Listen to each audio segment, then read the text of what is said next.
আজকে আমরা কিছু গুরুত্বপূর্ণ বিষয় নিয়ে কথা বলবো ইনশাআল্লাহ তাআলা। আমি আলোচনা শুরু করতে চাই পবিত্র কুরআনুল কারীমের সূরাতুল আলে ইমরান এর 102 নম্বর আয়াত থেকে। আল্লাহ রাব্বুল আলামিন অত্র আয়াতে বলেছেন, বা'দা আউযু বিল্লাহি মিনাশ শাইতানির রাজীম। আল্লাহ রাব্বুল আলামিন বলছেন, ইয়া আইয়ুহাল্লাযীনা আমানু, হে মুমিনগণ, তোমরা যারা ঈমান এনেছো, ইত্তাকুল্লাহ, তোমরা আল্লাহকে ভয় করো, ওয়ালা তামুতুন্না ইল্লা ওয়া আনতুম মুসলিমুন। এর আগে আল্লাহ পাক বলছেন হাক্কা তুকাতিহ, ভয় করার মতো করে ভয় করো, ওয়ালা তামুতুন্না ইল্লা ওয়া আনতুম মুসলিমুন, পরিপূর্ণ মুসলিম না হয়ে কেউ মৃত্যুবরণ করো না। আল্লাহ পাক এখানে মুমিনদেরকে বলছেন, ইয়া আইয়ুহাল্লাযীনা আমানু, হে মুমিনগণ। কারা মুমিন? উত্তর পেতে হলে চলে যেতে হবে হাদিসে জিবরিলে। কোন হাদিস? হাদিসে জিবরিল, সহিহ মুসলিম হাদিস নাম্বার 9, মিশকাত হাদিস নাম্বার 2। রাসূলুল্লাহ সাল্লাল্লাহু আলাইহি ওয়াসাল্লাম মসজিদে বসে আছেন। এমন সময় একজন ব্যক্তি মসজিদে প্রবেশ করলেন। আমার কি ভাষা বুঝতে পারছেন? আচ্ছা, আমি চট্টগ্রামে গেলে বিপদ। চট্টগ্রাম, কক্সবাজার, সিলেট, আমি কোনো ভাষা বুঝি না। আমার ভাষা মানুষ বোঝে কিনা আমি তাও কনফিউজ থাকি। তো যাই হোক, আমি সরল বাংলায় বলার চেষ্টা করছি। আল্লাহ পাক বলছেন, হে মুমিনগণ। কারা মুমিন? উত্তর আছে হাদিসে জিবরিলের মধ্যে। জিবরাইল আলাইহিস সালাম মানুষের রূপ ধরে মসজিদ নববীর মধ্যে আসলেন এবং সাহাবীদের সামনেই আসলেন। সাহাবীদের সামনে মানুষের রূপ ধরে জিবরাইল আলাইহিস সালাম এই একবারই এসেছেন, ইতিহাসে একবার। এসে নবী সাল্লাল্লাহু আলাইহি ওয়াসাল্লামকে জিজ্ঞাসা করছেন 4টা প্রশ্ন। কয়টা প্রশ্ন? 4টা। 1 নম্বর জিজ্ঞাসা করছেন, ইয়া মুহাম্মদ, বলবেন সাল্লাল্লাহু আলাইহি ওয়াসাল্লাম, হে মুহাম্মদ সাল্লাল্লাহু আলাইহি ওয়াসাল্লাম, আখবিরনি আনিল ইসলাম, আমাকে ইসলাম সম্পর্কে বলুন। নবী সাল্লাল্লাহু আলাইহি ওয়াসাল্লাম বলছেন, ইসলাম হচ্ছে আন তাশহাদা আল লা ইলাহা ইল্লাল্লাহ ওয়া আন্না মুহাম্মাদান আবদুহু ওয়া রাসূলুহু। ইসলাম হচ্ছে এই সাক্ষ্য দেয়া যে আল্লাহ ছাড়া কোনো ইলাহ নেই এবং মুহাম্মদ সাল্লাল্লাহু আলাইহি ওয়াসাল্লাম আল্লাহর বান্দা এবং রাসূল। এটা হলো প্রথম, অর্থাৎ কালিমা লা ইলাহা ইল্লাল্লাহ। এর অর্থ হচ্ছে আল্লাহ ছাড়া আমি কারো বিধান মানতে পারবো না। কথা কি বোঝা যায়? আল্লাহ ছাড়া আমি কারো দাসত্ব করব না। আল্লাহ ছাড়া কেউ আমার রব নয়, কেউ আমার রিজিক দাতা নয়, কেউ আমার জীবন দাতা নয়, কেউ আমার মৃত্যু দাতা নয়, এমনকি আল্লাহ ছাড়া বিধান দেওয়ার মালিকও কেউ না। মুহাম্মদুর রাসূলুল্লাহ, অর্থাৎ আল্লাহকে পাওয়ার জন্যে যে তরিকা, মুহাম্মদ সাল্লাল্লাহু আলাইহি ওয়াসাল্লামের পথ পদ্ধতি অনুসরণ করতে হবে। এই তরিকার বাইরে অন্য কোনো তরিকা ফলো করা যাবে না। হ্যাঁ, তবে তার তরিকা ফলো করা যাবে যার কথা এবং কাজ নবীর সাথে মিলে যায়। আলহামদুলিল্লাহ, যারটা মিলে না তারটা নেওয়া যাবে। মুহাম্মদুর রাসূলুল্লাহ মানে নিজের মন গড়া কোনো কাজ করা যাবে না। ইবাদত করার ক্ষেত্রে প্রত্যেকটা কাজ নবী সাল্লাল্লাহু আলাইহি ওয়াসাল্লামের সুন্নাত মোতাবেক করতে হবে। মুহাম্মদুর রাসূলুল্লাহ সাল্লাল্লাহু আলাইহি ওয়াসাল্লাম। 2, ওয়া আন তুকিমাস সালাহ, তুমি 5 ওয়াক্ত সালাত আদায় করবে। একটা হাদিসের মধ্যে এসেছে, মান তারাকা সালাতা মুতাআম্মিদান ফাকাদ কাফার। নবী সাল্লাল্লাহু আলাইহি ওয়াসাল্লাম বলেছেন, কোন ব্যক্তি যদি, মুসলিম ব্যক্তি, ইচ্ছাকৃতভাবে তার উপর অর্পিত ফরজ নামাজ ছেড়ে দেয়, সে ব্যক্তি কুফরি করলো। কি করলো? আর মুয়াজ বিন জাবাল রাদিয়াল্লাহু আনহু নবীজি বলছেন, মান তারাকা সালাতা মুতাআম্মিদান ফাকাদ বারিআত মিন যিম্মাতিল্লাহ। যে ব্যক্তি তার উপর অবধারিত ফরজ নামাজ ছেড়ে দেয়, সে যেন আল্লাহর জিম্মেদারি থেকে মুক্ত হয়ে গেল। আল্লাহর কোনো জিম্মেদারি নাই তার উপর। 90% মুসলিমের দেশে এটা খুবই দুঃখজনক যে আমাদের মধ্যে বেশিরভাগ মানুষ 5 ওয়াক্ত নামাজ পড়ে না। শুধু বড় গলায় কি 90% মুসলিম বললে হবে? যখন 90% মুসলিমের দেশের 100% মুসলিম 5 ওয়াক্ত নামাজ পড়বে, ইসলাম এমনি এমনি প্রতিষ্ঠা হয়ে যাবে ইনশাআল্লাহ তাআলা। যখন মুসলিম কান্ট্রির বেশিরভাগ মানুষই নামাজি হবে, ইনশাআল্লাহ আল্লাহর জমিনে আল্লাহর দ্বীন প্রতিষ্ঠা হয়ে যাবে ইনশাআল্লাহ। আমরা যদি নামাজ আদায় না করি, দ্বীন কি প্রতিষ্ঠা হবে ভাই? আমরা তো আমাদের দেহের উপরেই দ্বীনটা প্রতিষ্ঠা করতে পারলাম না। পরিবারে করব কিভাবে, সমাজে কিভাবে করব, আর বিশ্বে কিভাবে করব? তবে আলোচনার একটা উদ্দেশ্য বলে দিয়ে থাকি, আগেই বলে দেই, ইসলাম দিয়ে পৃথিবী শুরু হয়েছে, নবী দিয়ে সভ্যতা শুরু হয়েছে, ইসলাম দিয়েই পৃথিবী শেষ হবে, নবী দিয়েই সভ্যতা শেষ হবে ইনশাআল্লাহ। শুরু হয়েছে আদম আলাইহিস সালামকে দিয়ে এবং শেষ হবে ইনশাআল্লাহ তাআলা নবী ঈসা আলাইহিস সালামকে দিয়ে। এই কথাটা মাথায় রাখবেন। ইহুদিরা অপেক্ষা করে বসে আছে। কিসের অপেক্ষায় বসে আছে? সব ইহুদি না অবশ্য, যারা জালেম, জায়নিস্ট, বদ, এরা অপেক্ষা করে বসে আছে যে শেষ জামানায় তাদের একজন মাসিহ আসবে। কি আসবে? মাসিহ মানে ত্রাণকর্তা, উদ্ধারকর্তা। যেই মাসিহ আসলে পরে তারা সারা বিশ্বটাকে শাসন করবে এই জেরুজালেম থেকে। কোন জায়গা থেকে? নাম শুনছেন? কোন দিকে এটা? ইসরায়েল। ইসরায়েলের না, এটা ফিলিস্তিনের। কার? এই জায়গার মালিক কে? এই জায়গার মালিক আমরা। এটা আমাদের জায়গা। 3টা মসজিদ আপনি সফর করবেন সোয়াবের আশায়। তার সবচেয়ে শ্রেষ্ঠ মসজিদ হারাম মানে মক্কায়। 1 রাকাত নামাজ পড়বেন, 1 লক্ষ রাকাত নামাজের সওয়াব হবে ইনশাআল্লাহ। 2 নাম্বার মদিনা, 1 রাকাত নামাজ পড়বেন, 1000 রাকাত নামাজের নেকি হবে ইনশাআল্লাহ। 3 নাম্বার কি? এই যে আকসা, আমরা তো ভুলেই গেছি। আকসা আমাদের। আকসা কাদের? তারা দখল করে নিয়েছে। আচ্ছা, দখল করেছে আমাদের কারণেই, আমাদের দুর্বলতার কারণেই। কিন্তু এই ভোগ দখল চূড়ান্ত হবে না, কারণ তারা অপেক্ষা করছে একজন মাসিহের জন্য, যেই মাসিহ আসলে পরে তারা জেরুজালেম থেকে বিশ্ব শাসন করবে। এখন কিন্তু বিশ্বের বড় বড় ডিপার্টমেন্টগুলো ওরা শাসন করে। খেয়াল করেছেন কি? আপনি যে প্রযুক্তি ব্যবহার করেন এগুলোর চাবিকাঠি ওদের হাতে। আপনি যে অর্থনৈতিক সিস্টেমটা ফলো করেন, ব্যাংকিং সিস্টেমগুলোর কথাই বলছি, এর মূল সূত্র কিন্তু ওদের হাতে, সুতা ওদের হাতে লাটাই। ইভেন আমরা যে পলিটিক্যাল সিস্টেমগুলো ফলো করি না, এগুলোর তন্ত্রমন্ত্র ওরাই দিয়েছে। যে মিডিয়াগুলো আছে বিশ্বে বড় বড়, সবকিছু ওদের হাতে। ফাইন্যান্স বলে, ফাইন্যান্স মানে বাণিজ্য, ট্রেড, এগুলো ওদের হাতে। বিশ্বের বড় বড় সেক্টরগুলো ওরা শাসন করছে, এটা সত্য। আরেকটা মারাত্মক কথা হচ্ছে, বিশ্বকে শাসন করতে হলে কিছু অস্ত্র লাগে। কি লাগে? অস্ত্র শস্ত্র ছাড়া হবে না। একটা দেশের সাথে একটা দেশের মনে করেন খারাপ সম্পর্ক, এখন একটা দেশের কাছে আছে দাকুরাল, আরেকটার কাছে আছে পারমাণবিক অস্ত্র। কে জিতবে? যার কাছে যত ভারী অস্ত্র আছে, শক্তিশালী, তার দাপট তত বেশি। এইসব বড় বড় মারণাস্ত্রগুলো, যেগুলোকে আমরা বলি নিউক্লিয়ার ওয়েপেন্স অথবা বলি থার্মোনিউক্লিয়ার ওয়েপেন্স, এগুলো ওদের হাতে। মাসিহ আসলে পরে তারা বিশ্ব শাসন করবে, এটা ওদের যে তালমুদ এই গ্রন্থের মধ্যে লেখা আছে। এবং তারা মনে করে যে এই দাজ্জালই হচ্ছে মাসিহ, তারা মনে করে। আর আমরা জানি হাদিস থেকে এই দাজ্জাল সত্যিকারের মাসিহ নয়। সত্যিকারের মাসিহকে ঈসা আলাইহিস সালাম। আল্লাহ পাক ঈসা আলাইহিস সালামের হাতে এই মিথ্যা মাসিহকে মেরে ফেলবেন প্যালেস্টাইনের বাবেলুদ নামক জায়গায়। কোন জায়গা? বাবেলুদ, হাদিসে বর্ণিত আছে। এবং তাকে মারার পরে নবী ঈসা আলাইহিস সালাম সেখান থেকে পুরো বিশ্বে আবারও ইসলামিক একটা খিলাফা কায়েম করবেন ইনশাআল্লাহ। এটা হচ্ছে ইসলামের গন্তব্য, এটা হবেই। পৃথিবীর যত পরাশক্তিগুলো আছে এরা সবাই যদি ঐক্যবদ্ধ হয়ে যায় এবং এই ভবিষ্যৎবাণীটাকে মুছে ফেলতে চায়, পশ্চিমকালেও সফল হবে না ইনশাআল্লাহ। কারণ এটা বলেছেন কে? স্বয়ং আল্লাহ এবং তার রাসূল মুহাম্মদ সাল্লাল্লাহু আলাইহি ওয়াসাল্লাম। এটা আমাদের গন্তব্য, এটা সুসংবাদ দিয়ে শুরু করলাম। এখন আল্লাহ পাক আমাদেরকে বলছেন, হে মুমিনরা, তোমরা আল্লাহকে ভয় করো। ইমানদার কারা বোঝাতে গিয়ে হাদিসে জিবরিলে আসছি। জিবরাইল আলাইহিস সালাম এসেছেন, জিজ্ঞাসা করছেন ইসলাম কাকে বলে। নবীজি বলছেন আগে কালিমা, তারপরে সালাত। তো সালাতের কথা বলতে গিয়ে ওখানে চলে গিয়েছিলাম। আমরা যদি ইসলামের বিজয় দেখতে চাই তাহলে সবাইকে 5 ওয়াক্ত নামাজ পড়তে হবে। রাজি আছেন তো? আজকে থেকে 5 ওয়াক্ত নামাজ ছাড়বেন? স্পেশালি যুবক ভাই যারা আছো, তোমাদের তারুণ্য আছে, রক্তের উদ্যম আছে, তোমরা চাইলে অনেক কিছুই করতে পারো। অনেক বার্ধক্যে উপনীত হওয়া মানুষ নামাজ পড়তে চায় কিন্তু পড়তে পারে না।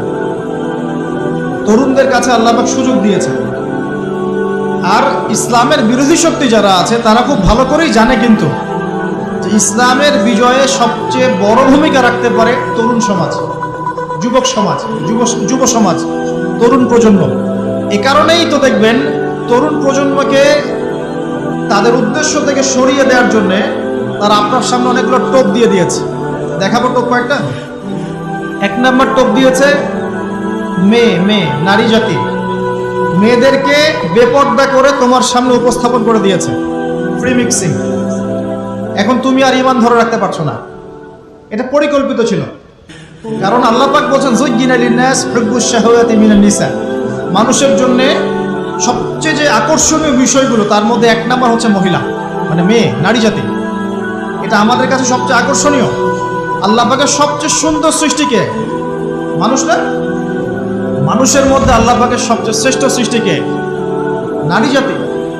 আল্লাহ পাক তাদেরকে সুন্দর করে সৃষ্টি করেছেন, তাই নয় কি? এই কারণে পুরুষদের সবচেয়ে আকর্ষণের জায়গা কোনটা? নারী জাতি। এই কারণে মেয়েদেরকে বেপর্দা করে তোমার সামনে ছেড়ে দেওয়া হয়েছে। জেনা বেড়েছে, ব্যভিচার বেড়েছে, ফ্রি মিক্সিং বেড়েছে, ধর্ষণ বেড়েছে, এই যে হারাম প্রেমের সম্পর্কগুলো বেড়েছে। যুবকেরা তাদের জীবনের উদ্দেশ্য ভুলে গেছে। আমার কথা কি বুঝতে পারছেন? আচ্ছা, এটা 1 নম্বর। 2, মাদক। যুবকদের সামনে মাদকের সহজলভ্যতা। চাইলেই হাত বাড়ালেই মাদক, হাত বাড়ালেই ইয়াবা, হাত বাড়ালেই ফেন্সিডিল, হাত বাড়ালেই হেরোইন, তাই না? কথা ঠিক না বেঠিক? যদি কেউ চায় যে আমি আজকে রাত্রে মাদক খাবো, সে পারবে, হাত বাড়ালেই পারবে। এখনকার সমাজ এমন, যদি কেউ চায় যে আজকের রাত্রে আমি পতিতালয়ে গিয়ে রাত কাটাবো, সে পারবে। 500 টাকা 1000 টাকার বিনিময়ে মানুষ এখন জেনা করতে পারে না? 5 টাকা 10 টাকা 50 100 টাকা দিয়ে মানুষ এখন ইয়াবা কিনে খেতে পারে। আর যারা সীমান্তবর্তী অঞ্চলে আছেন তারা আরো ভালো জানেন আমার কথা কতটুকু সত্য, কতটুকু মিথ্যা। যুবকদের সামনে মাদক এমনি দেওয়া হয় নাই। উদ্দেশ্য কি? তোমার দ্বারা ইসলামের বিজয় সম্ভব ছিল। মাদক সেবন করাই তোমাকে সরাই দিয়েছে ওই রাস্তা থেকে। কথা বুঝতে পারছো? খুব সতর্ক। 3 নাম্বার, জুয়া। তোমার সামনে জুয়া দিয়ে দিয়েছে। জুয়া, ফুটবল বিশ্বকাপ হইলে জুয়া, IPL হইলে জুয়া, BPL হইলে জুয়া, ফুটবল ফিফা হইলে জুয়া। জুয়া খেলে না মানুষ। আর যে যুব সমাজ তাদের জীবনের উদ্দেশ্য জানে না, তাদের পক্ষেই সম্ভব এইসব মেসি, আর্জেন্টিনা, ব্রাজিল এইসব নিয়ে ব্যস্ত থাকে। যারা নিজেদের জীবনের উদ্দেশ্য জানে তাদের জন্য কোশ্চিনকালেও এখানে সময় নষ্ট করা সম্ভব না।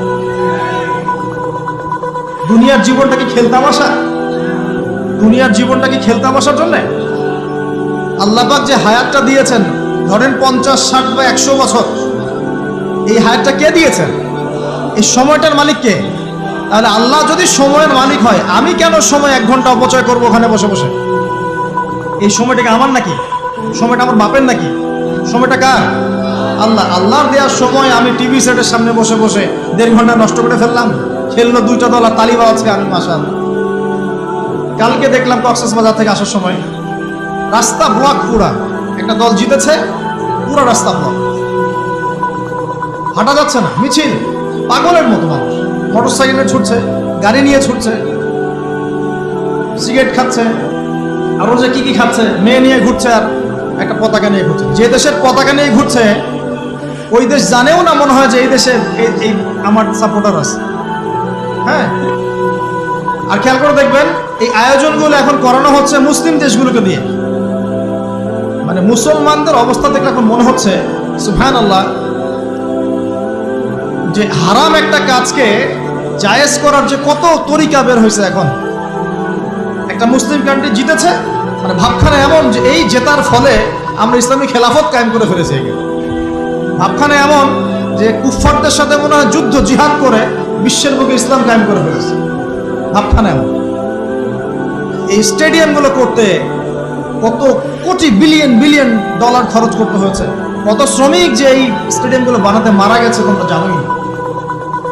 কি হচ্ছে এখানে? পশ্চিমারা আসছে, এনজয় করছে, খেলাধুলা হচ্ছে। বিষয়টা কি জানেন? আমাদেরকে এই খেলাধুলার অহেতুক কাজে ব্যস্ত করে দিয়ে ওরা ওদের এজেন্ডা বাস্তবায়ন করছে। দেখবেন যখন রমজান মাস আসে তখন দেখবেন মুসলিম কান্ট্রির উপর নির্যাতন বাড়ে। যখন যখন বড় বড় ইভেন্ট হয়, ওয়ার্ল্ড কাপ, এইটা সেটা, দেখবেন ভিতরে ভিতরে মুসলিম কান্ট্রির উপর নির্যাতন বাড়তে থাকে। মানুষ একদিকে তাকায় থাকে, আর একদিকে উদ্দেশ্য সাধন করতে থাকে। বুঝাচ্ছি বিষয়টা। আপনার 5টা বাচ্চা আছে মনে করেন, খুব জ্বালায়, কান্নাকাটি করে, হইচই করে। আপনি মোবাইল ফোনটা বের করে দিয়ে বলেছেন, বাবা বস, তোরা 5 জন মিলে একটা কার্টুন দেখ, আমি একটু কাজটা করি। দিয়ে দিলেন, ও কার্টুন দেখছে চুপচাপ, কেউ কোনো ডিস্টার্ব নয়। আর বুঝতে পারছেন? এই যে বাচ্চাগুলা কার্টুন দেখছে না, এগুলো হচ্ছে আমরা এখন। আর ওই যে কাজ করছে বা, এটা হচ্ছে ওরা, পশ্চিমারা।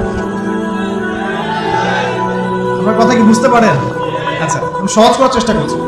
প্রিয় যুবক ভাইরা, মেয়ে তো উন্মুক্ত করে দিয়েছেই, মাদক তো দিয়েছেই, জুয়া দিয়েছে, অহেতুক এসব খেলতামাশা দিয়েছে তোমার সামনে, তোমার সময় কেড়ে নেওয়ার জন্য, তোমার হায়াত কেড়ে নেওয়ার জন্য।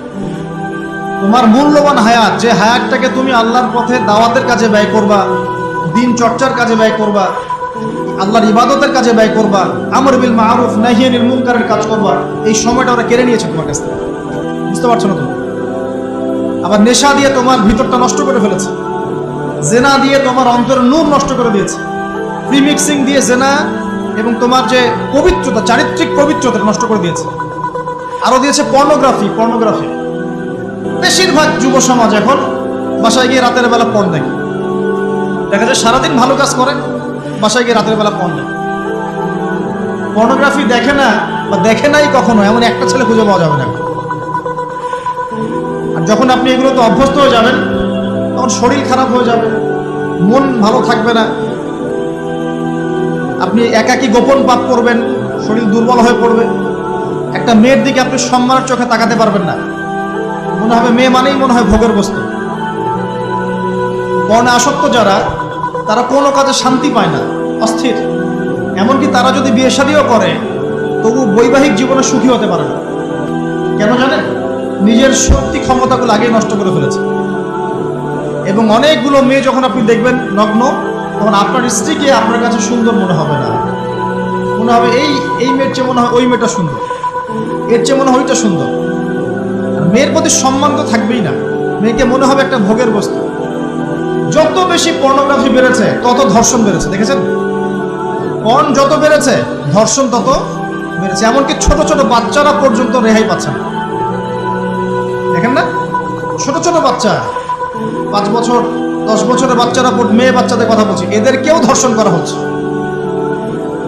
যাদের ঘরে কন্যা সন্তান আছে, তারা খুবই এখন মানে বিপর্যয়ের মধ্যে আছেন আপনারা, আমরা।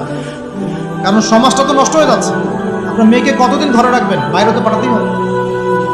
বাইরে পাঠালে দেখবেন মেয়ের সম্মান নাই, পর্দা নাই, মেয়েকে জোর করে ধর্ষণ করা হচ্ছে। বাসে, ট্রেনে, অটোতে, অমুকে তমুকে, ট্রাকে মেয়েকে ধর্ষণ করা হচ্ছে। আর প্রত্যেক ধর্ষকের তো আর ইসলামিকভাবে বিচার হচ্ছে না। হচ্ছে? যদি একটা এলাকায় ধর্ষণ হতো আর ধর্ষককে জনসমক্ষে ডেকে ফাঁসি দেওয়া হতো না, তাহলে দেখতেন যে ওই এলাকায় ধর্ষণ বাড়তো না, কমে যেত। যদি একটা এলাকার চোরদেরকে জনসমক্ষে নিয়ে এসে হাত কেটে ফেলা হতো, তাহলে বুঝতেন চুরি কাকে বলে। ভয়ে চুরি করতে পারতো না।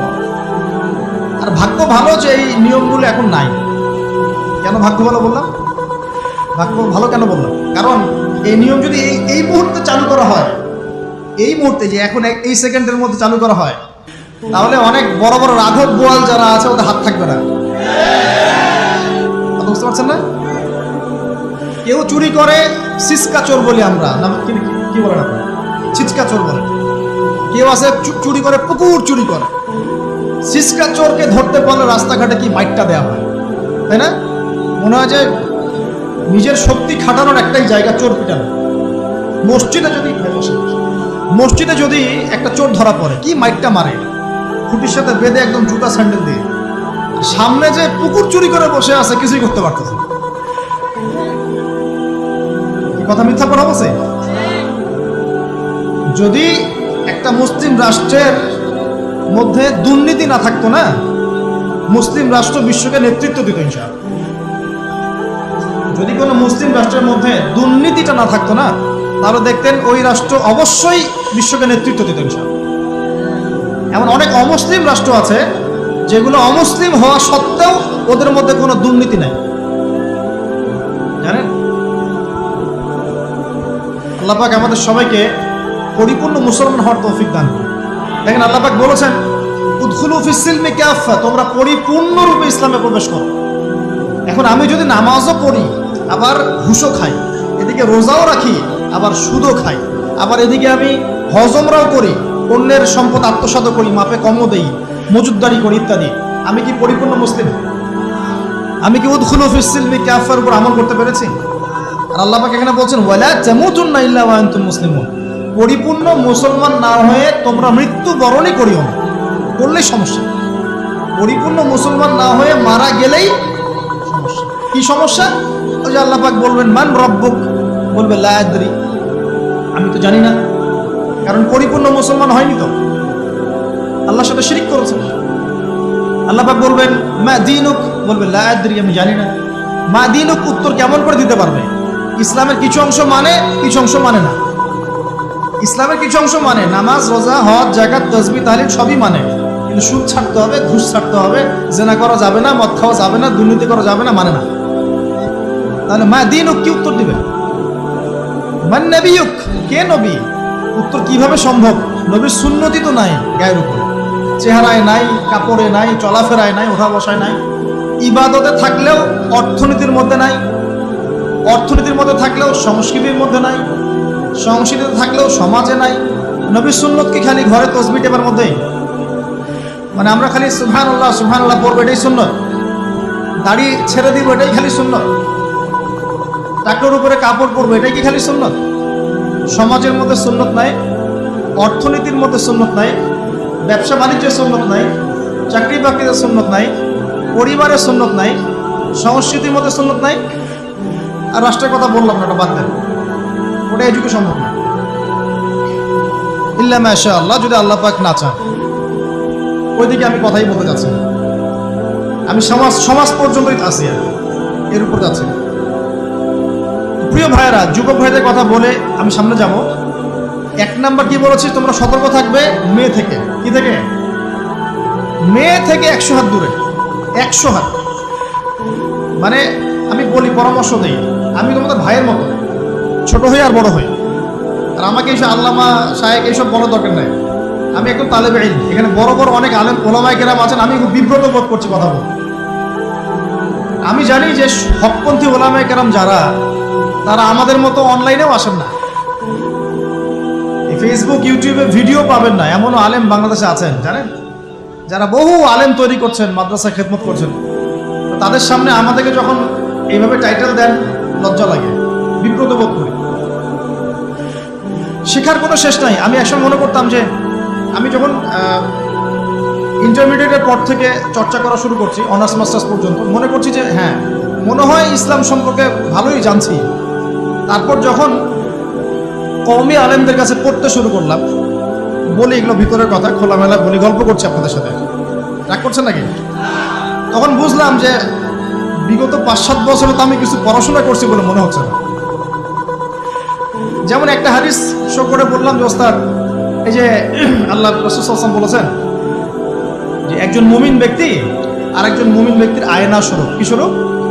আয়না স্বরূপ। তো আমি যদি অনলাইনে কোনো ভাইয়ের ভুল ধরিয়ে দেই সমালোচনার মাধ্যমে, তাহলে কি আমি হাদিসের উপর আমল করলাম না? তখন ওস্তাদ মিটিমিটি হাসছেন, বলছেন যে তোমার তো টুকটাক অ্যারাবিক গ্রামারের বেস ভালোই, তোমার কি মনে হয়? আমি বললাম যে আমার কাছে তো এটাই মনে হচ্ছে যে আমি যদি সমালোচনা করি, আমি তো আমর বিল মারুফ নাহি আনিল মুনকারের কাজই করলাম। তো তিনি বলছেন আসলে এই হাদিসের ব্যাখ্যা এমন হয়। কেমন ব্যাখ্যা? তুমি কি খেয়াল করো নাই? আমাকে বলছো তুমি কি খেয়াল করো নাই, তুমি যখন আয়নার সামনে গিয়ে দাঁড়াও, তখন আয়না কিন্তু তোমার সাথে কথা বলে না, আয়না নীরব থাকে, স্থির থাকে, কিন্তু তোমার দোষ ত্রুটি কোথায় আয়না কিন্তু দেখিয়ে দেয়। মনে করেন, বুঝাচ্ছি, মনে করেন আপনার গাল কেটে গেছে, আপনি আয়নার সামনে দাঁড়িয়েছেন, আয়না কিন্তু আপনাকে বলে দিবে না এই যে তোমার গাল কাটা, এই ছেলে তোমার গাল কাটা, হ্যাঁ এই মেয়ে, এই ছেলে তোমার এই সমস্যা ওই সমস্যা, বলবে? চুপচাপ থাকবে, আয়না দেখিয়ে দিবে আপনার ভুলটা কোথায়। তিনি আমাকে হাদিসের ব্যাখ্যা শেখাচ্ছেন, বলছেন যে একজন মুমিন ভাই যদি কোনো ভুলের উপর থাকে, তুমি সঠিকটা আমল করে ওর সামনে দাঁড়িয়ে দেখিয়ে দিবে যেটা সঠিক। বুঝলাম, যতদিন যাচ্ছে আমি বুঝতে পারছি যে আসলে এই জ্ঞানের সমুদ্র যে কত গভীর, 100 বছর হায়াত দিলেও মনে হয় শেষ করতে পারবো না। প্রিয় যুবক ভাইরা, নসিহত করছে সেটা হচ্ছে যে দিনের জ্ঞান অর্জন করতে হবে। জ্ঞান অর্জনের কোনো বিকল্প নাই। আর জ্ঞান অর্জনের জন্য শুধুমাত্র ফেসবুক, ইউটিউব যথেষ্ট নয়। এগুলো কনস্ট্রাকটিভ কোনো মাধ্যম নয়, বরং ফিতনা ছড়াবে এগুলো কিন্তু বেশিরভাগ ক্ষেত্রে ফিতনাই ছড়াচ্ছে। আপনার কাছে মনে হচ্ছে হয়তো যে অনেক কিছু লাইভ হচ্ছে, আমরা পাচ্ছি, হ্যাঁ, অনলাইনের মাধ্যমে জানছি, হ্যাঁ ঠিক আছে, স্বীকার করি ভালো আছে, কিন্তু মন্দটা অনেক বেশি। এর মধ্য দিয়ে আলেমে বিভক্তি হয়ে গেছে। এর মধ্য দিয়ে একে অপরের সাথে আমাদের সম্পর্ক নষ্ট হয়ে যাচ্ছে। গীবত, তহমত, সমালোচনা, কাদা ছড়াছড়ি সংস্কৃতি বাড়ছে, ঐক্য বিনষ্ট হচ্ছে, অনেক সমস্যা হচ্ছে। আর এগুলো কনস্ট্রাকটিভ সিলেবাস নয়। সিলেবাস আপনাকে ওলামায়ে কেরামের কাছে এসে জানতে হবে। আমি বলছি 1 নাম্বার কোরআন থাকবে। আপনাদের জেনারেলদের জন্য বলছি, কারণ আপনাদের জন্য এটা এত সহজ হবে না। মাদ্রাসা যারা পড়া শুরু করেছেন ছোটবেলা থেকে তাদের জন্য সহজ, আপনাদের জন্য এত সহজ নয়। সিলেবাসগুলো জেনে রাখেন। কোরআন পড়তে হবে আগে, পবিত্র কোরআনের বিশুদ্ধ তেলাওয়াত শিখতেই হবে, এবং প্রত্যেক দিন চেষ্টা করবেন 1 পৃষ্ঠা 2 পৃষ্ঠা, আধা পারা 1 পারা করে তেলাওয়াত করার জন্য। তেলাওয়াতের কোনো বিকল্প নাই, প্রত্যেক হরফে 10 নেকি পাবেন ইনশাআল্লাহ। এরপরে এর ভাষা আছে, কোরআনিক গ্রামার আছে, নাহু সরফ। আর এই বইগুলো আপনি একা পড়তে পারবেন না। এই বইগুলো পড়তে হলে ওস্তাদ লাগবেই। এক একটা বই 2 বছর করে পড়তে হইতে পারে, পড়তে হবে। যদি আপনি কোরআন জানতে চান, বুঝতে চান, পড়তে হবেই। আর যদি মনে করেন না আমার এত জানা বোঝার দরকার নাই, সেটা আলাদা বিষয়। তখন আপনি ওলামায়ে কেরামের কাছে গিয়ে জিজ্ঞাসা করে মাসআলা নিয়ে নেবেন। এখানে একটা কথা বলে দিই, এখন আবার একটা নতুন আমি ফিতনাই বলবো বের হয়েছে যে আলেম ওলামার প্রয়োজন নাই, কোরআন হাদিস বাসায় পড়বা, নিজে একা একাই মুস্তাহিদ হয়ে যাবা। অনেক দিনই ভাইকে দেখছি আমি, যুবক ইয়াং, তার আগে বিপদগামী ছিলেন, হেদায়েত হয়ে ইসলামের দিকে এসেছেন, এখন প্রথমেই সহিহ বুখারী টান দিয়ে পড়াশোনা করবেন। কে বললো আপনাকে প্রথমে সহিহ বুখারী পড়তে? আপনি কি এক লাভ দিয়ে এই মেডিকেল সায়েন্সের বই পড়তে যাবেন? এত কঠিন কঠিন বই আগে কেন? এই বইগুলো পড়তে ওলামায়ে কেরামে 15-20 বছর সময় লাগে। 15-20 বছর সময়, 15 বছর বেশি বলে ফেলছে। আমাদের মতো হলে 20 বছর লাগে। কঠিন বই আগে না, আগে সহজ বইগুলো পড়তে হতো। তো ভাবখানা তখন দেখা যায় এমন, কয়েকটা হাদিসের কিতাব পড়ে, কোরআনের কিছু অনুবাদ করে, আলেম ওলামার আর দরকার নাই, কোনো মাযহাবেরও দরকার নাই, আমি নিজে একাই মুস্তাহিদ। এটা একটা ফিতনা চলছে। তো আমি বুঝাচ্ছি আপনাকে, একটা মাসআলা ধরেন আপনার সামনে আসলো, মনে করেন ওই যে আমি পেপার মানি নিয়ে কথা বলেছিলাম না, কাগজের টাকা। এরপর আসছে ক্রিপ্টোকারেন্সি। কি আসছে? নাম শুনেন নাই? ইলেকট্রনিক মানি তো চলে আসছে, যে ইলেকট্রনিক মানি দিয়ে আপনারা লেনদেন করছেন না। এরপরে আসবে ক্রিপ্টোকারেন্সি। ক্রিপ্টোকারেন্সি মানে বিটকয়েন। এগুলো ভবিষ্যৎবাণী না, কিন্তু কিছু মানুষ মনে করে এগুলো ভবিষ্যৎবাণী। এগুলো ভবিষ্যৎবাণী না, এগুলো বর্তমান। অলরেডি পৃথিবীর কিছু কিছু দেশে চলে আসছে, হয়তোবা এদেশেও অচিরে আসবে। তো মনে করেন এখন আপনি একজন সাধারণ মানুষ, ক্রিপ্টোকারেন্সি কি জিনিস আপনি বোঝেন না। এখন আপনি একজন আলেমের কাছে আসলেন, এসে বললেন যে হুজুর, ক্রিপ্টোকারেন্সি কি জিনিস আমি বুঝি না, এটা হালাল না হারাম, জায়েজ না জায়েজ, কতটুকু রাখা যাবে না, মাসআলা দেবেন। এখন আমি যদি আপনাকে বলি, এই যে ভাই নেন কোরআন, এই যে তাফসীর ইবনে কাসির নেন, জালালাইন নেন, মারিফুল কোরআন নেন, এই যে বুখারী, মুসলিম, তিরমিজি, আবু দাউদ, নাসাই, সবগুলো নেন, বাসায় গিয়ে পড়াশোনা করে মাসআলা বের করেন। পারবেন? সম্ভব? সম্ভব কি? কে পারবে? যিনি মুস্তাহিদ। আর একটা সমাজের মধ্যে মুস্তাহিদ মানুষের সংখ্যা কতজন থাকে? অল্প কিছু। বেশিরভাগ মানুষই তো অন্ধ অনুকরণ তাকলিদ করতে হবে। তখন এই যে আপনি আমার কাছ থেকে মাসআলাটা জানলেন, এই মাসআলা জেনে নেওয়াটা কি আপনার জন্য উচিত না অনুচিত? আপনার এই মাসআলা জেনে নেওয়াটা কি উচিত না অনুচিত? এই মাসআলা আমার কাছে বা আলেমের কাছে না জানলে কিভাবে শিখবেন আপনি? শেখার জন্য আপনাকে আসতে হবে না? এটাই মাযহাব, এটাই মাযহাব। এখানে বিভ্রান্তির কোনো সুযোগ নাই যে আমি এগুলা মানি না, আমি খালি বইপত্র একা একা পড়বো, আলেম হয়ে যাওয়া সম্ভব না। যখন আমরা কলেজে পড়তাম অনেক মনে হতো যে হয়তো বা সম্ভব। যখন পড়া শুরু করেছি তখন দেখছি যে না, এই সমুদ্রে ডুব দেওয়া কেবল শুরু, এর তলানি খুঁজে বের করতে 100 বছর লাগবে মনে হয়। আল্লাহ ভালো, আল্লাহু আকবার। দিনের জ্ঞান অত বেশি। আলী রাদিয়াল্লাহু আনহু একটা কথা বলে দিয়ে সামনে যাচ্ছি। আলী রাদিয়াল্লাহু আনহু শেষ বয়সে বলছেন, তাকে প্রশ্ন করা হচ্ছে যে আপনার কি কোনো দুঃখ আছে জীবনে? আলী রাদিয়াল্লাহু আনহু বলছেন যে আমি শুরু থেকে নবী সাল্লাল্লাহু আলাইহি ওয়াসাল্লামের পাশে ছিলাম, আমার দুঃখ নাই, তবে একটা মনের কষ্ট। কি? আমি যে জ্ঞানগুলো শিখেছি নবীর কাছ থেকে সাল্লাল্লাহু আলাইহি ওয়াসাল্লাম, সেই জ্ঞান বিতরণ করার জন্য কোনো পাত্র খুঁজে পেলাম না। কি গভীর কথা! যে জ্ঞান শিখেছি এটা বিতরণ করার পাত্রই খুঁজে পেলাম না। তাহলে পাত্র, আমরা তো পাত্র, জ্ঞান বিতরণ করবেন উলামায়ে কেরাম। পাত্র আমরা যদি পরিষ্কার না হয় জ্ঞান কিভাবে পাবেন? সম্ভব? আরেকটা বিষয় বলে দেই, যখন আপনি জ্ঞানের চর্চায় মাঠে নামবেন, আল্লাহ পাক আপনার সম্মানার্থে ফেরেশতার পাখা আপনার পায়ের নিচে বিছিয়ে দিবেন ইনশাআল্লাহ। আর যখন আপনি জ্ঞান চর্চা করে আলেম হবেন ইনশাআল্লাহ তাআলা, আপনার জন্যে আসমান জমিনের সমস্ত মাখলুক, এমনকি সমুদ্রের নিচের মাছ, গর্তের ভিতরের পিপিলিকা, সবাই আল্লাহর কাছে আপনার জন্য ইস্তেগফার করবে ইনশাআল্লাহ। একটা হাদিসে নবীজি বলেছেন যে আকাশের চাঁদটাকে তোমরা যেমন দেখো উজ্জ্বল অন্য নক্ষত্রগুলোর তুলনায়, ঠিক তেমনি সাধারণ মানুষের উপরে একজন আলেমের মর্যাদা এমন।